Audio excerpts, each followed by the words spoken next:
Chapitre 26. Il y avait, à côté du puits, une ruine de vieux murs de pierre. Lorsque je revins de mon travail, le lendemain soir, j'aperçus de loin mon petit prince assis là-haut, les jambes pendantes.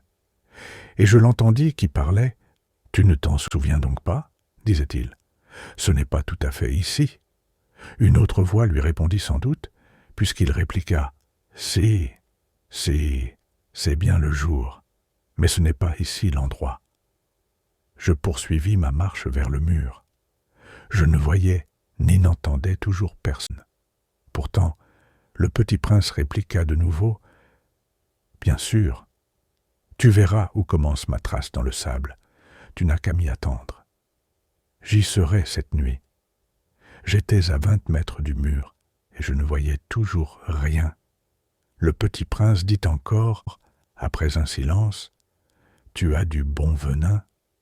Tu es sûr de ne pas me faire souffrir longtemps ?» Je fis halte, le cœur serré, mais je ne comprenais toujours pas. « Maintenant, va-t'en, dit-il, je veux redescendre. » Alors, j'abaissai moi-même les yeux vers le pied du mur, et je fis un bond. Il était là, dressé vers le petit prince, un de ces serpents jaunes qui vous exécutent en 30 secondes. Tout en fouillant ma poche pour en tirer mon revolver, je pris le pas de course, mais, au bruit que je fis, le serpent se laissa doucement couler dans le sable, comme un jet d'eau qui meurt, et, sans trop se presser, se faufila entre les pierres, avec un léger bruit de métal. Je parvins au mur juste à temps pour y recevoir dans les bras mon petit bonhomme de prince, pâle comme la neige. « Quelle est cette histoire-là ? Tu parles maintenant avec les serpents. » J'avais défait son éternel cache-nez d'or. Je lui avais mouillé les tempes et l'avais fait boire. Et maintenant, je n'osais plus rien lui demander. Il me regarda gravement et m'entoura le cou de ses bras. Je sentais battre son cœur comme celui d'un oiseau qui meurt quand on l'a tiré à la carabine. Il me dit « Je suis content que tu aies trouvé ce qui manquait à ta machine. Tu vas pouvoir rentrer chez toi. Comment sais-tu ? Je venais justement lui annoncer que, contre toute espérance, j'avais réussi mon travail. » Il ne répondit rien à ma question, mais il ajouta « Moi aussi, aujourd'hui, je rentre chez moi. » Puis, mélancolique, « C'est bien plus loin, c'est bien plus difficile. » Je sentais bien qu'il se passait quelque chose d'extraordinaire.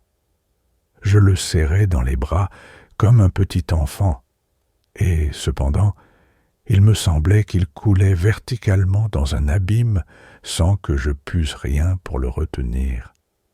Il avait le regard sérieux, perdu très loin. « J'ai ton mouton, et j'ai la caisse pour le mouton, et j'ai la muselière. » Et il sourit avec mélancolie. J'attendis longtemps. Je sentais qu'il se réchauffait peu à peu. « Petit bonhomme, tu as eu peur. » Il avait eu peur, bien sûr. Mais il rit doucement. J'aurais bien plus peur ce soir.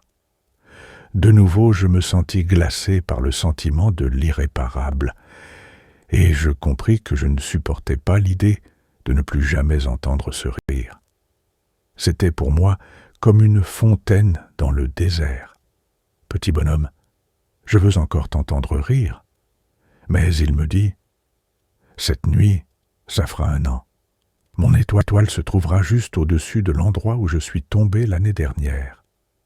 Petit bonhomme, n'est-ce pas que c'est un mauvais rêve, cette histoire de serpent et de rendez-vous et d'étoiles ?» Mais il ne répondit pas à ma question. Il me dit « Ce qui est important, ça ne se voit pas. Bien sûr, c'est comme pour la fleur. Si tu aimes une fleur qui se trouve dans une étoile, c'est doux, la nuit, de regarder le ciel. Toutes les étoiles sont fleuries. Bien sûr, c'est comme pour l'eau. Celle que tu m'as donnée à boire était comme une musique, à cause de la poulie et de la corde. Tu te rappelles? Elle était bonne, bien sûr. Tu regarderas, la nuit, les étoiles. C'est trop petit chez moi pour que je te montre où se trouve la mienne. C'est mieux comme ça. Mon étoile, ça sera pour toi une des étoiles. Alors, toutes les étoiles, tu aimeras les regarder. Elles seront toutes tes amies. Et puis, je vais te faire un cadeau. Il rit encore. Ah, petit bonhomme, j'aime entendre ce rire. Justement, ce sera mon cadeau. Ce sera comme pour l'eau. Que veux-tu dire? Les gens ont des étoiles qui ne sont pas les mêmes. Pour les uns qui voyagent, les étoiles sont des guides. Pour d'autres, elles ne sont rien que de petites lumières. Pour d'autres, qui sont savants, elles sont des problèmes. Pour mon businessman, elles étaient de l'or. Mais toutes ces étoiles-là se taisent. Toi, tu auras des étoiles comme personne n'en a. Que veux-tu dire? Quand tu auras le ciel, la nuit, puisque j'habiterai dans l'une d'elles, puisque je rirai dans l'une d'elles, alors ce sera pour toi comme si riaient toutes les étoiles. Tu auras, toi, des étoiles qui savent rire. Et il rit encore. Et quand tu seras consolé, on se console toujours, tu seras content de m'avoir connu. Tu seras toujours mon ami. Tu auras envie de rire avec moi. Et tu ouvriras parfois ta fenêtre, comme ça, pour le plaisir. Et tes amis seront bien étonnés de te voir rire en regardant le ciel. Alors tu leur diras, « Oui, les étoiles, ça me fait toujours rire. » Et ils te croiront fou. Je t'aurai joué un bien vilain tour. Et il rit encore. Ce sera comme si je t'avais donné, au lieu d'étoiles, des tas de petits grelots qui savent rire. Et il rit encore. Puis il redevint sérieux. Cette nuit, tu sais, ne viens pas, je ne te quitterai pas. J'aurai l'air d'avoir mal. J'aurai un peu l'air de mourir. C'est comme ça. Ne viens pas ça, ce n'est pas la peine. Je ne te quitterai pas.